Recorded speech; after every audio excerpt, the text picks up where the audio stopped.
ನಮಸ್ಕಾರ, ನೀವು ನೋಡುತ್ತಿರುವುದು ರಾಯಚೂರು ನ್ಯೂಸ್ 007ಗೆ ಸ್ವಾಗತ. ತುಂಗಭದ್ರಾ ನದಿಗೆ ಈಜಲು ಹೋಗಿ ಯುವತಿ ಸೇರಿ 5 ನೀರು ಪಾಲು.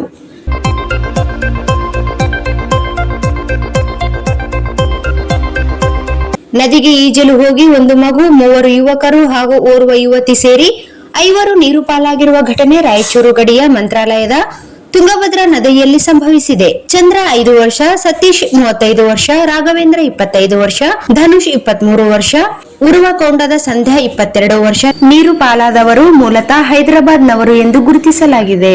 ಮಂತ್ರಾಲಯದಲ್ಲಿ ಸಂಬಂಧಿಕರ ಮನೆಯಲ್ಲಿ ಏರ್ಪಡಿಸಿದ್ದ ಸತ್ಯನಾರಾಯಣ ಪೂಜೆಗೆ ಆಗಮಿಸಿದ್ದು, ಪೂಜೆ ಮುಗಿದ ನಂತರ ನದಿಯಲ್ಲಿ ಈಜಲು ತೆರಳಿದ್ದರು.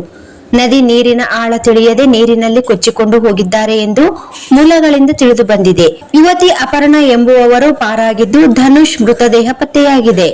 ಪೊಲೀಸರು ಸ್ಥಳೀಯ ಮೀನುಗಾರರೊಂದಿಗೆ ಉಳಿದವರಿಗೆ ಶೋಧ ಕಾರ್ಯ ನಡೆಸುತ್ತಿದ್ದಾರೆ. ಡಿವೈಎಸ್ಪಿ ಭಾರ್ಗವಿ ಸ್ಥಳಕ್ಕೆ ಭೇಟಿ ನೀಡಿ ಪರಿಶೀಲನೆ ನಡೆಸಿದರು. ಸಾಲು ಸಾಲು ದುರಂತ.